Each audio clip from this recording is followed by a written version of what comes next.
with Kirsty Wark. She holds one of the most senior offices of state, but has Suella Braverman sealed her fate by defying Downing Street and accusing the police of bias.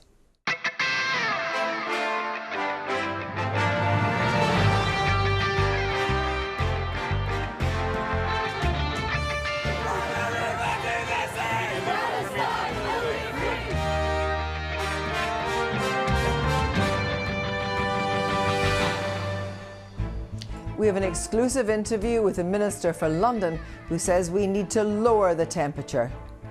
Is Suella Braverman's position tenable? Well, I think this, I'd just say to every minister and every political leader, we've got to just use our language carefully, and we've got to make sure that we concentrate on dampening things down rather than fueling that sort of hatred and that division. We'll be joined by the former Conservative Attorney General Dominic Grieve and the historian and political commentator Tim Stanley. Also tonight, in Gaza, Israel agrees to a daily 4-hour pause in their fight with Hamas to ensure Palestinians can get food and supplies and travel to the south without fear of an airstrike. Meanwhile, on the West Bank, Israeli settlers' clashes with Palestinians have intensified. We'll ask the deputy spokesman for the US State Department if he can guarantee American-made guns will not find their way into the hands of West Bank settlers. And in view of the Metropolitan Police Commissioner's decision to stand firm and allow Saturday's pro-Palestinian march in London to go ahead, we'll be speaking to one of the organisers and a representative of the campaign against anti-Semitism who wants it banned. Good evening. Suella Braverman has had a rocky road as Home Secretary, but her self-penned Times newspaper salvo at the Met, unsanctioned by Rishi Sunak, could see her tipped over the edge and out of the cabinet. There's certainly febrile speculation among political journalists that she may become the victim of a reshuffle. Her first stint as Home Secretary, appointed by Liz Truss, came to a short, sharp end when she resigned over a breach of the ministerial code, only to be reinstated by new Prime Minister Rishi Sunak. So, since then, has he given her free rein to say and do what he couldn't to keep his right flank close? Except now, has she inflamed an already difficult situation, accusing the Met of playing favourites, being guilty of double standards, repeating her allegation that pro-Palestinian marches are hate marches, and making an assertion that these marches are of the kind we're more likely to see in Northern Ireland. Nick is here with the latest. Nick, has this been building ahead of steam today? Very much so, and there is a strong belief that goes from the backbenches right up to the cabinet that Rishi Sunak should fire Suella Braverman. I was talking to one grandee and this person told me that the Home Secretary's behaviour has been crass because it undermines the Prime Minister, but it's also counterproductive because we've gone from talking about Labour divisions on the Middle East to talking about Conservative divisions. So I was talking to one ally of the Home Secretary and saying, look, what's this all about? Is she trying to get herself sacked? And what they said to me is that for Suella Braverman, a commitment to profound beliefs comes before calculation. And there have been discussions in her circle, and the discussions go like this.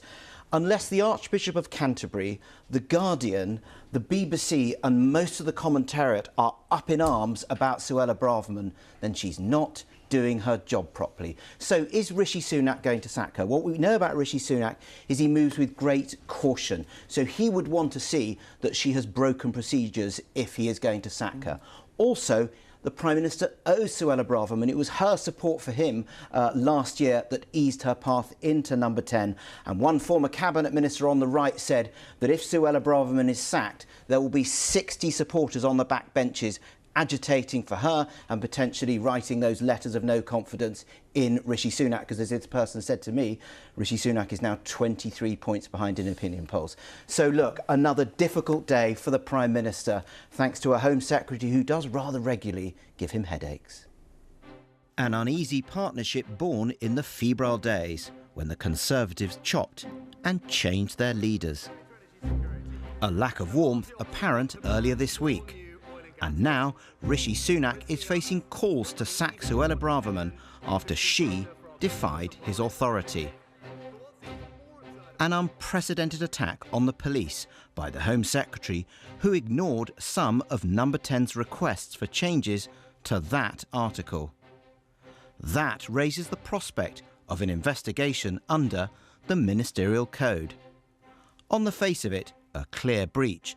The code says that all major announcements, speeches, press releases and new policy initiatives should be cleared in draft with number 10. But friends believe there's some wriggle room in the code. It talks of clearing the policy content, not, they say, opinions about that. The code also says articles should be agreed with number 10. Does that just mean agreement for the principles of the piece? And then the code says ministers must abide by collective government policy, which friends say she did on the policy content. But many Tory MPs, including ministers, were alarmed by the Home Secretary's intervention. Is Suella Braverman's position tenable? Well, I think this, I'd just say to every minister and every political leader, we've got to just use our language carefully, and we've got to make sure that we concentrate on dampening things down rather than fueling that sort of hatred and that division. And is that what she's been doing, fueling that hatred and division? That's what I'm saying. It's not for my position to call upon people's jobs. I'm just saying that as leaders, we've got to be really careful about our tone. Others were supportive of Suella Braverman's unease about a pro-Palestinian march on Armistice Day. The Met have operational responsibility. I'm not interfering in that, but I am begging them, and I use that word advisedly, begging them for the sake of all of those servicemen, ex-servicemen and the public who hold this as a sacred day, think again, because the threat is the damage to that day. We don't need protests on that day. This is a monumentally difficult moment for Rishi Sunak, a cabinet minister openly challenging his authority and Conservative MPs lining up to tell the chief whip Suella Braverman must be fired. And one of the Prime Minister's closest allies told me the Home Secretary is completely out of control. She has got to go. But the Prime Minister is moving with caution. It shouldn't be forgotten that his path to number 10 was eased last year by the support of Suella Braverman. He will face increasingly sharp questions about how he can possibly allow Suella Braverman to remain in his cabinet, because there is a principle of cabinet collective responsibility. If you're in the cabinet, you're not a backbencher, you don't go off freelancing, you stick to the government line. Now, there's scope within that to have people expressing different views on different things, but actively defying Downing Street's orders is something else altogether. And this is not the first time this week, in the last couple of weeks, that we've seen other members of the cabinet have to go out on the media round and distance themselves from comments Suella Braverman has made, whether that be about law and order now, whether that be about homelessness and rough sleeping a week ago. A Conservative commentator is supportive of the Home Secretary. Well, I mean, I've disagreed with Suella Braverman, the Home Secretary's stances on various things in the past. I think in this case, this article that's caused so much consternation was actually extremely balanced, and it teased things out in quite a fair way, and there are some very serious issues at stake. So my view is that she is absolutely bang on. She is absolutely right to question whether these so-called pro-Palestine marches fall within the law and whether they don't pose legitimate threats to public order. A day of pageantry as Parliament celebrates an old tradition, but little sign of celebration amongst the Cabinet's awkward duo. Nick there. Well, joining me now is former Conservative Attorney General Dominic Grieve and the historian and Telegraph columnist Tim Stanley. Good evening to you both. Dominic Grieve, first of all, you should also say that you're former chair of the Security Committee. Has Suella Braverman, in your view, made her own position untenable? It looks to me to be untenable because she's done two things. Firstly, she's carried out an attack on the independence of the police. And they are independent. They must be allowed to enforce the law without fear or favour. It is not for her publicly to attack the police in this fashion, and it gives the impression that she wishes to control the police decision-making. And that, in a free and democratic society, is unacceptable. So that's her first thing. Then, on the face of it, she has created chaos within government, because it's quite apparent that there are large numbers of her fellow ministers who disagree fundamentally with what she's saying. So the government's collective line, which is essential for its proper functioning, is being torn apart. But two things about that. isn't the Home Secretary the very person who should be making clear her concerns about the police? And also, in a free society, isn't it right that she should be allowed to criticise the police? If she has a criticism of the police or a concern about it, she can see the Chief Commissioner of Police privately and express it privately. That's a completely different thing from taking a tub-thumping exercise where she denounces the police and the police's judgment and then puts the police under pressure to do her bidding. Tim Stanley, do you recognise the description of tub-thumping? Oh, I think that Suella Braverman is a conviction politician, and I think Sunak would be a fool to get rid of her for 3 reasons. One, because I've read and reread the letter, and I don't find it that controversial. I don't mean that in the sense that I actually agree with it. I don't. But I mean, it's uncontroversial in the sense that, according to one poll, about 50% of the public think the marches should be stopped. She probably reflects a lot of people's opinion, and she also reflects the opinion of a lot of Jewish Londoners who feel intimidated by the marches. Secondly, I think it would be very odd if we were to say that politicians cannot publicly criticise the police because they do get things wrong. They do treat some demonstrators differently from others. Don't forget that in the 2021 Sarah Everard protest, the police were very strongly criticised for their mishandling, and 2 of the women arrested were actually apologised to and paid compensation. Yeah. And thirdly and finally, if Suella Braverman goes, he will be kicking out an eloquent representative of the party's right, at a time when the party really has very little to offer its grassroots.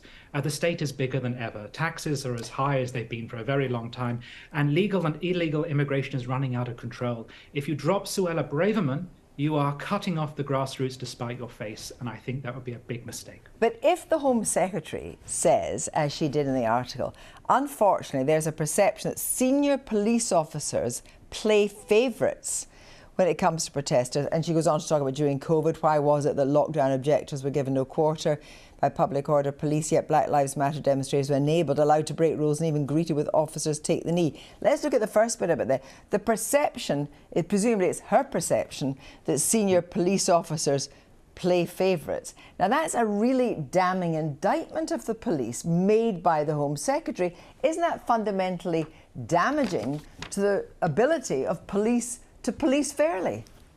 But then is a Home Secretary not supposed to say something when she sees something is being done wrong? And I'm afraid I think a lot of voters would recognise her description.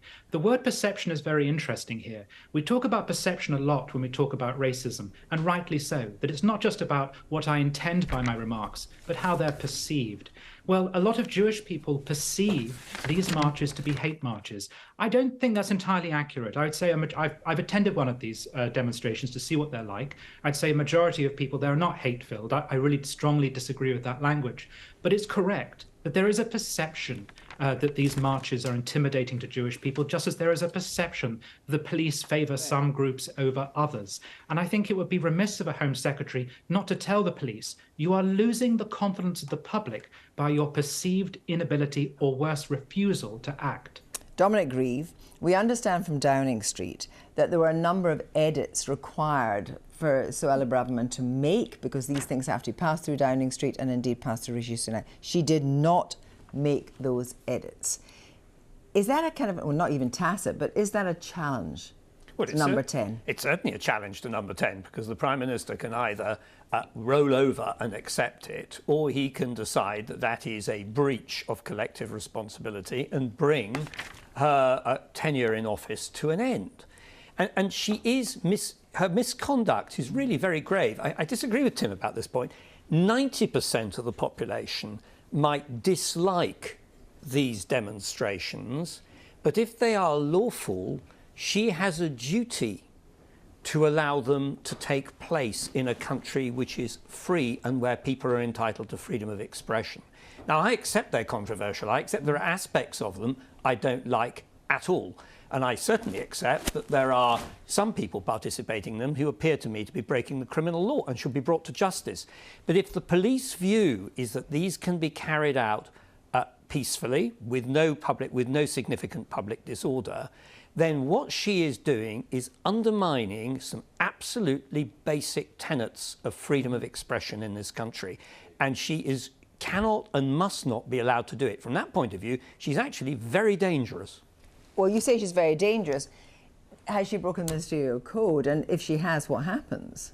Well, if she's broken the ministerial code, that's a matter for the Prime Minister. She should be sacked, because otherwise the Prime Minister's authority is shot to pieces. You heard Dominic Grieve there, Tim Stanley, saying that actually he believes that Suella Braverman is dangerous. And I wonder if the language, which some would say is intemperate, might even embolden far-right groups. I do have a problem with some of the language that Suella Braverman uses, and there's also we're in a fix here because you've got two people on your show who think the marches should go ahead, because I'm one of the sort of 12 civil libertarians left in this country. Nonetheless, I think, first of all, whether if she's broken the ministerial code is a choice for the Prime Minister. We're talking about political reality. She represents a very strong part of this country that feels very strongly that something's gone wrong with the police and that the marches have gone on for far too long. And it's up to Rishi Sunak to decide whether or not he wants her inside the tent or out of it. If he pushes her out of it, I'm warning you that he's cutting off a very important part of his voting coalition. And the Tories don't have many people left who are willing to stick with them. He would be a fool to lose Suella over this. Thank you both very much indeed. So Saturday's pro-Palestinian march in London will take place on Armistice Day. It'll set off from Hyde Park Corner and head to the US Embassy, and it will begin at 12 noon, an hour after the laying of the wreaths at the Cenotaph in Whitehall. The Prime Minister has described the march as provocative and disrespectful. The Met Commissioner, Sir Mark Rowley, has judged that the threshold to ban it has not been met. Well, in a moment, we'll talk to one of the march's organisers, Ben Jamal, but first, Gideon Falter from the Campaign Against Semitism. First of all, thank you very much for joining us, Gideon. Do you accept that on Saturday many people are marching for peace? The thing that's really difficult is that this is now the 5th weekly national march for Palestine. And if you look at the last few weeks, we've had people calling, chanting from London to Gaza, we'll have an intifada. We've had people calling for jihad. We've had people with placards showing a Star of David thrown in a bin with a sign, with a caption saying, let's keep the world clean. If you were somebody going to a march week after week and you were seeing this kind of a thing, you were hearing medieval battle cries in Arabic, warning Jews that the army of Muhammad is returning. If you were going and seeing that week after week, wouldn't you start thinking, I don't want to be at those marches anymore? But apparently not, because people are coming in increasing numbers, and it might be. But it might be that they're the ones who want to make sure that these marches are peaceful and that they drown out that hate speech. Well, it might be that some people are there for very good reasons and they've got very good intentions, but the marches as a whole have had the effect on the Jewish community. And I can tell you from people that I've heard from in the Jewish community, there are people who live in central London and have vacated their homes. There are synagogues that have changed their service times on the Sabbath and change their schedules and even close their doors in some cases because of fear.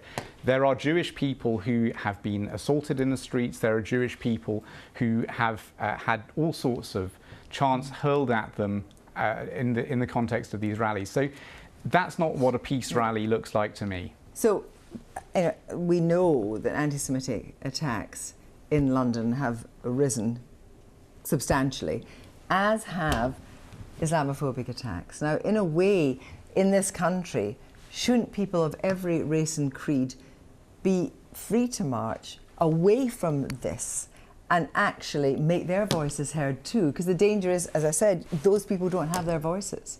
Well, anti-Semitic hate crime has increased 14-fold nearly, according to the Metropolitan Police. I think anti-Muslim hate crime also has increased, I think, 3-fold. Jews represent 0.5% of the population in this country. And whilst we have freedoms such as the freedom to protest in this country, that is balanced against obligations. And we have obligations not to glorify terrorism, not to call for jihad, not to incite racial hatred. And when those marches become hotbeds of that kind of activity and the police are unable to police them properly and take action against the people doing that. But Sir Mark Rowley, of course, is saying that he doesn't think the threshold to ban them has been reached, and actually he does think that they are manageable. I want to ask you about the language that Suella Braverman has used, that they're hate marches. Do you think that there's anything to be said for that kind of essentially divisive language? Well, I think Sir Mark Rowley, first of all, is clearly wrong.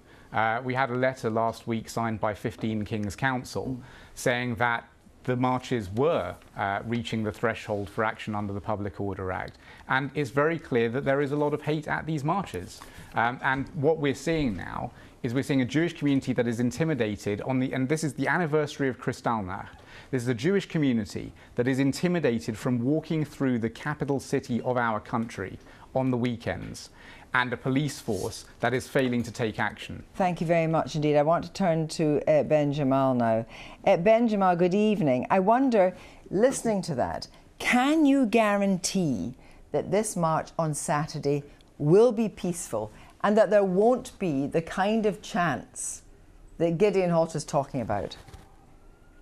Well, look, we've been marching now for nearly 5 weeks, ever since Israel began its indiscriminate bombing of the people in Gaza that's to date killed nearly over 10,000 Palestinians, including 4,500 children. The marches have been overwhelmingly peaceful, as I heard reported on the 10 o'clock news on BBC earlier this evening. I think in total, and there's quite a heavy police presence because there have been hundreds of thousands of people attending. In total, we've had more than 1 million people come out and attend these marches. I think there have been about 80 arrests and many less than that actually charged. So they're overwhelmingly peaceful.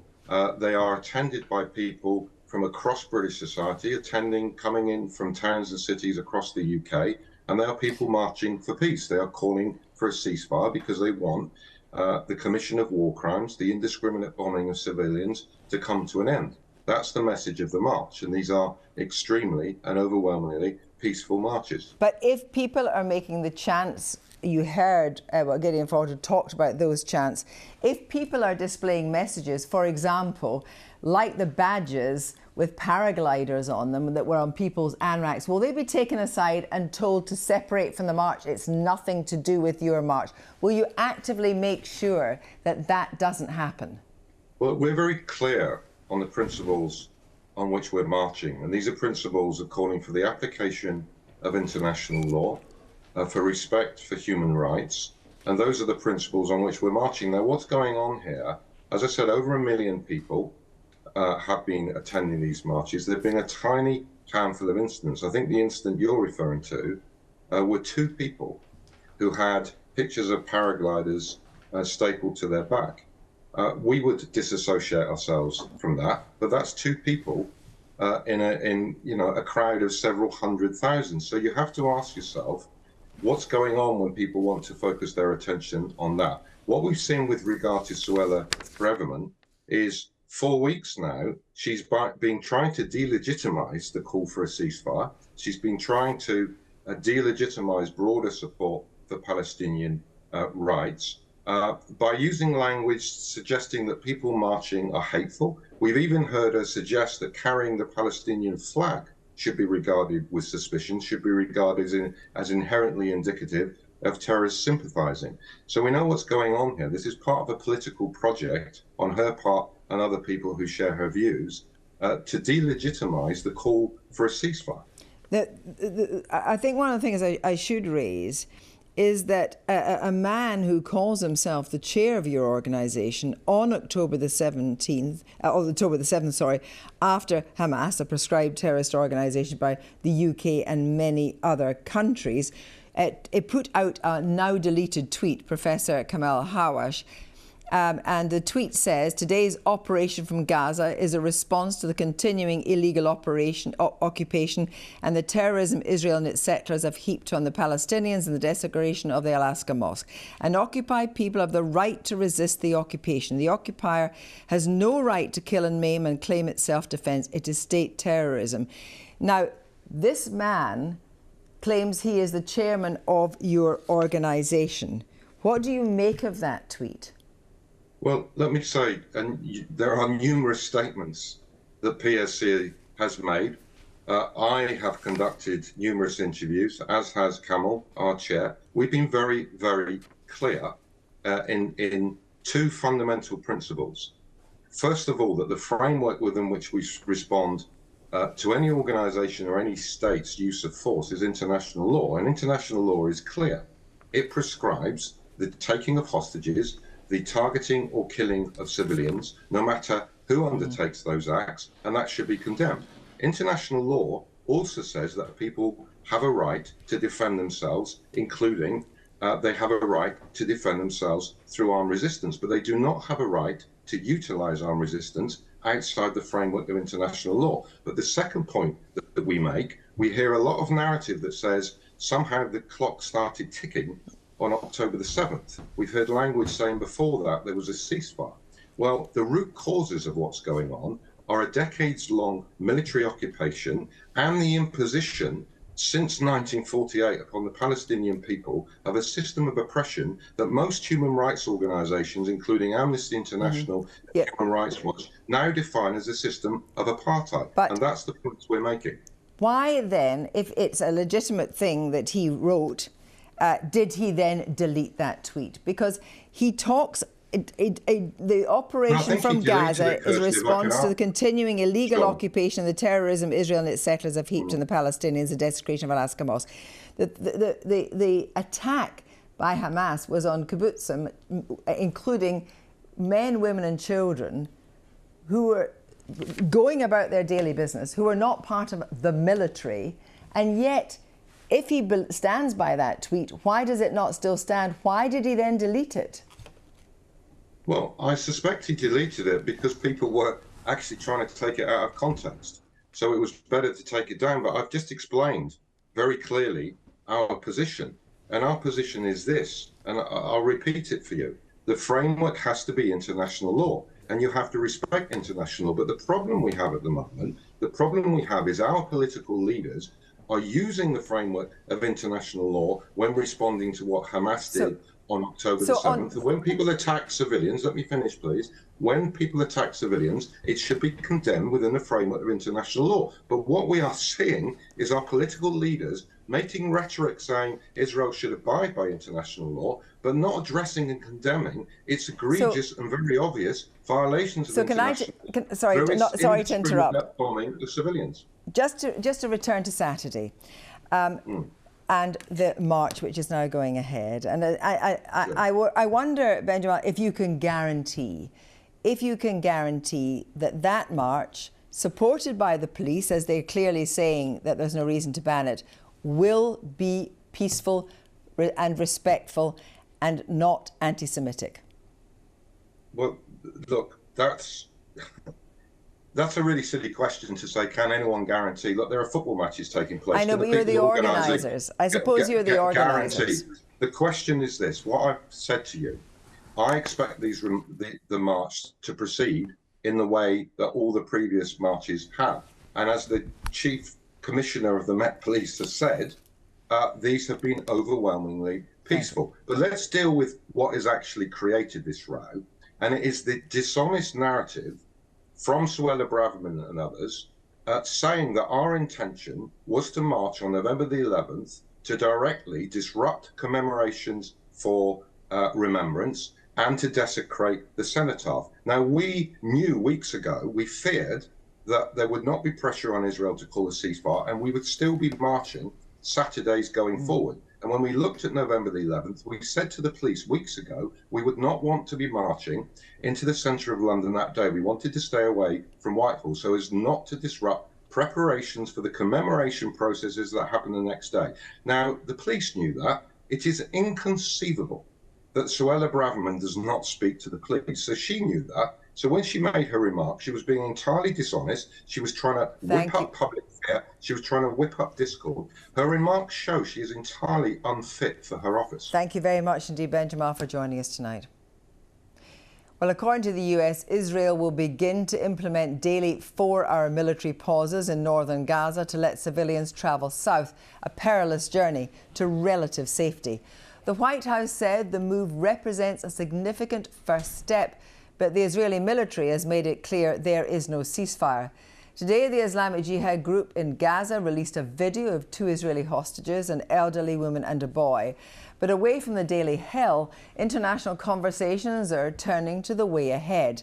The US Secretary Antony Blinken has reiterated the US call for a 2-state solution with Palestinian Authority in charge in both Gaza and the West Bank, where serious tensions between Palestinians and Israelis have been inflamed since the war began.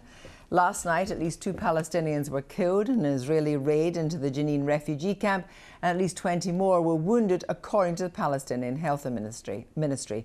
These raids are almost nightly in the Israelis' search for militants. And according to the UN, this year more than 400 Palestinians, both militants and civilians, have been killed by both Israeli forces and by settlers or by settlers in the occupied West Bank.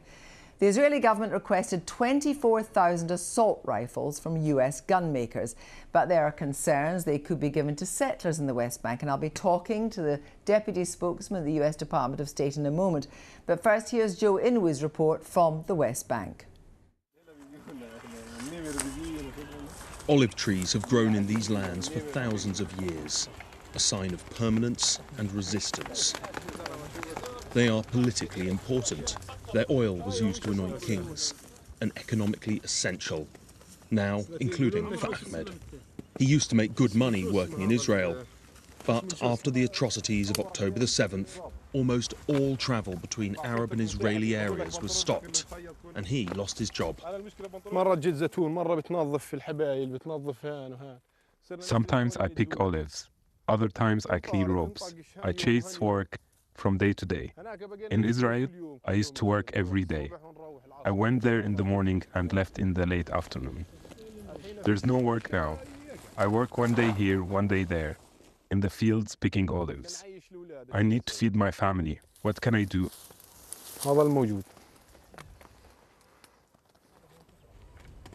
And it's not just economic life that's been affected. Travel for Palestinians around the West Bank has been severely limited since October the 7th. You cannot come and go. They have closed roads. I can only walk around my home. If you have land, you can work it, but you have to remain close to your home. I cannot neither go right nor left. Checkpoints are suffocating us.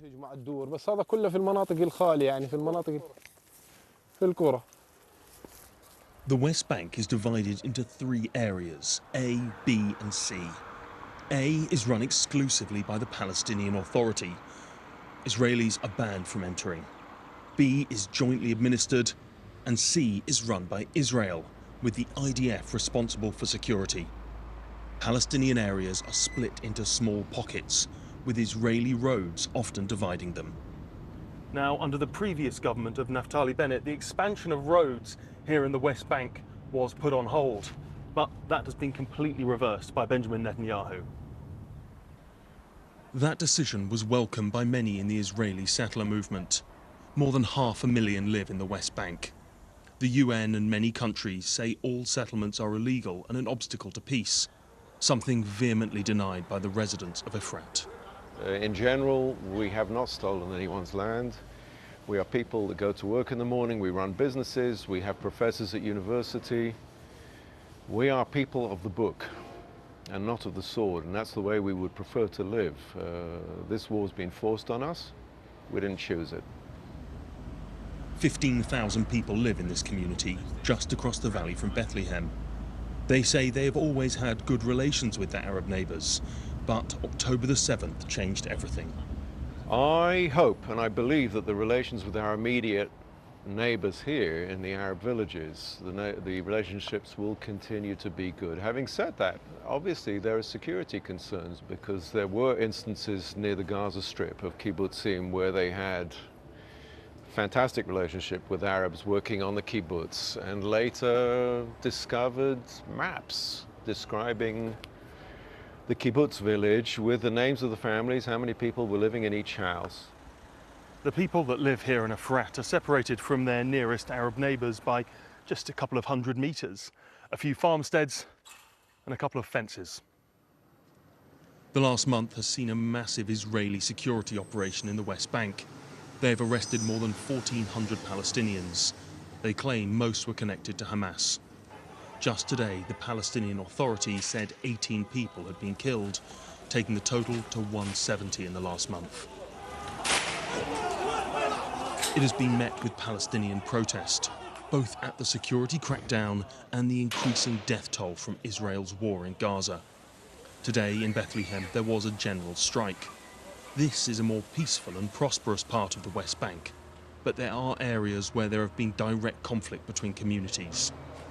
In particular, some groups of settlers have been accused of attacking Palestinians. Here, one shoots a man in his leg.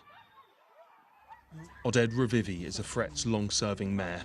He says those settlers are an extremist fringe who do not represent his community. Now we understand that there is a small group of extremists that do act violently, and he understands that these people need to be dealt with by the police, by the military services, by the secret services, and they should be trialed for what they do. The vast majority of people, Jewish people who live here, are 500,000 Jewish people who live here, deserve security, deserve to be treated like human beings, like law, people who obey the law, because that's the nature of these communities. Last night we had a meeting with the Prime Minister of all the mayors in Judea and Samaria. There was a consensus of all the mayors calling for the government to make sure that these extremists get arrested, get stopped. The quicker it happens, the less damage it will do to the Jewish population in Judea and Samaria, and definitely to the whole state of Israel. Because they're giving you a bad name. Undisputed, I can agree with a BBC reporter on that. For years, the call has been for a two-state solution, an independent Palestinian nation in the West Bank and Gaza, with East Jerusalem as its capital. But that would require sacrifices from places like Efret that they will be unwilling to make, and wider Israeli society unlikely to enforce. As he finishes his day's work, Ahmed's concerns are more simple.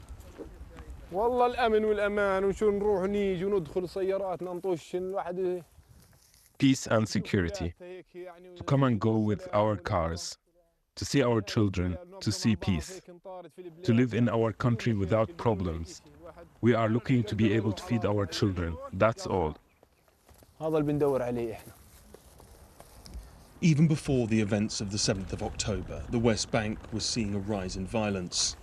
Two communities who both feel a connection to this land. Agreement was never going to be easy. It now seems further away than ever. Joe Inwood on the West Bank. Earlier, I spoke to Nathan Tech, the deputy spokesperson at the US Department of State, and started by asking him how confident he was that the daily 4-hour military pauses in Gaza to allow in humanitarian aid will actually happen. We think this is a welcome announcement, and it's the outcome of a number of high-level conversations that have been taking place, both at the president's level with his counterpart and at Secretary Blinken's level as well. We believe that these sorts of pauses are absolutely necessary in order to ensure that civilian life is protected, so that civilians can get to safety inside Gaza, and so that, of course, humanitarian assistance can reach those who need it. Now, I know there are a lot of questions about these sort of operational, tactical details of what these pauses look like. And for that, I'm just going to have to defer to the Israeli Defense Force. But as a matter of principle, we think this is a welcome announcement. We want to build on it. And it's something that we hope to see continue so that civilians can be protected. Today, President Macron, he also called for a ceasefire. But Antony Blinken has said that people are obliged to address the unacceptable result that would bring about, i.e. Hamas would be left in position. Is that really a given? Is that really what would happen with a ceasefire, that Hamas would be left in position? I think that is the case. I think what a ceasefire ultimately means is that Israel would cease fire, but that Hamas would continue its attacks, its rocket barrages, its terrorist plans on Israeli civilians. And in fact, Hamas has said so publicly, that they intend to repeat the attacks on October 7th over and over again. So a ceasefire is not the position of the United States. It's not something we support. And we want to continue to offer Israel the support that it needs to ensure that it destroys Hamas, because Hamas ultimately, again, is putting Palestinian civilians in the crossfire. So Hamas bears the ultimate responsibility for sparking this conflict in the first place. But is the US support for Israel unconditional? Because this is a really big question just now. The UN chief has said the death toll in Gaza demonstrates that something is clearly wrong with Israel's military operation. And if the Americans are saying the death toll could be more than 10,000, then perhaps there is something wrong with Israel's military operation. Look, we have been clear from the outset that it is incumbent upon Israel as a democracy, as a country that abides by the rule of law, to, of course, carry out this campaign in accordance with international humanitarian law. And have they? Well, look, ultimately, Israel is not targeting civilians in the way that Hamas is. I think that's important to keep in mind here. I think it's important to keep in mind that Israel is a country that abides by the rule of law and that is taking measures to minimize civilian casualties. We will continue to raise and offer that advice with Israel as it undertakes this fight. But at the end of the day, this is an existential fight for Israel. Israel is engaged in a fight to defend itself. But could Israel's operation be interpreted as some kind of collective punishment? Look, that ultimately is a complicated legal question that requires a rigorous finding of facts and a determination made by international lawyers. At the end of the day, though, I want to be absolutely clear here that the fact that Hamas places civilians in harm's way and uses them as human shields does not, of course, relieve Israel of the burden of protecting civilians and avoiding civilian casualties. Hamas, unfortunately, though, has added that burden upon Israel. But we believe Israel can rise to that challenge. Can I just talk now about the West Bank? Because there's escalating trouble in the West Bank. And can we clarify the position over a gun order? There was an order, we understand, of 24,000 guns from US suppliers made by Israel. Are you clear where those guns are destined? We are, and we take rigorous measures to ensure, in accordance with U.S. law, that those weapons reach the appropriate, what we call end user, the ultimate user of those weapons. So who are the end users? It's going to legitimate Israeli security forces, regular security forces. Where? I frankly don't want to get into the details of every single arms shipment that goes from the United States to Israel, every single bit of security assistance. We are providing Israel with the tools it needs to defend itself, and we are doing so in accordance with U.S. law. Can you guarantee that these guns will not find their way into the hands of settlers in the West Bank? We are engaged in rigorous measures to ensure that there is proper end-use control. I want just to pick up on one thing. We had a video today of two hostages, an elderly woman and a young boy. Now, at the moment in Qatar today, there are negotiations about hostages. Hamas's political leaders are there. There's going to be negotiations in Egypt tomorrow. Have you any sense that we might have a breakthrough in the hostages in the near future? So, unfortunately, in order to protect the success of our efforts to secure the release of hostages, there's very little that I can unfortunately offer in public about what we're doing or offer trend lines or analysis as to how these efforts are going. But I want to, of course, reaffirm that this is a priority for President Biden. It's a priority for Secretary Blinken. We are exerting every effort across every U.S. government agency, using every tool available at our disposal to ensure that the hostages can be reunited with their families. Nathan Tech, thank you very much. Thank you. Well, that's all from us for tonight. I'm back tomorrow. Until then, sleep well. Good night.